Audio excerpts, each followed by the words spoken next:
we wouldn't know anything about him. We wouldn't even care about him if he hadn't risen from the dead. Maybe he'd have been a footnote in history as a teacher or something, but most likely we wouldn't know his name. The story of Jesus really begins here in a tomb with his resurrection, and not first with his birth. What happened in a tomb like this makes all the difference in the world. He was beaten, swollen, cleaned up a bit, then wrapped in strips of cloth, and 3 days later, he came to life again. The story of Jesus starts in a place like this. This is a first century tomb. They would bring the body into the tomb and they would place it on a bench like this.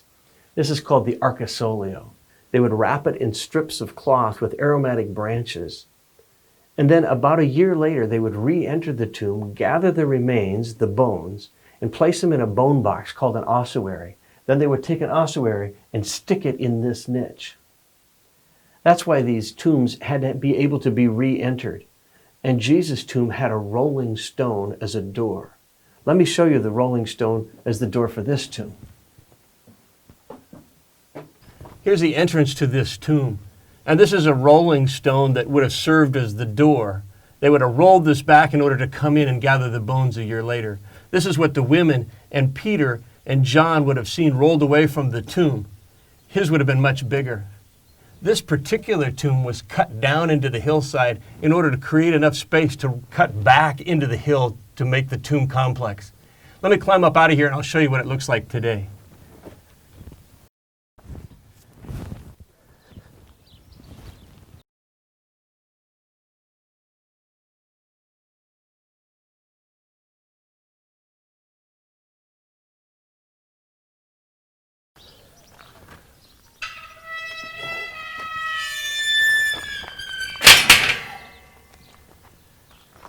Now, if that explanation didn't make sense, let me show you another one.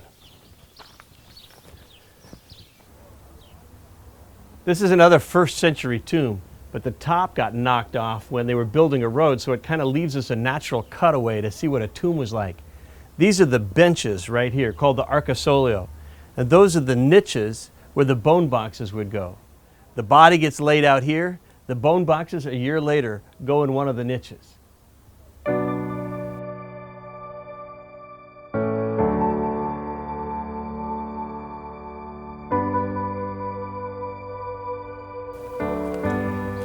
Abandoned quarries are a good place to make expensive tombs. You can see the quarry lines right behind me of the stone that they took out.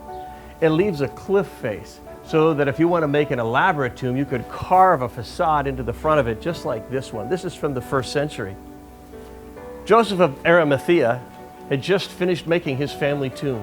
His, of course, had a rolling stone in front of it and, of course, not the iron bars.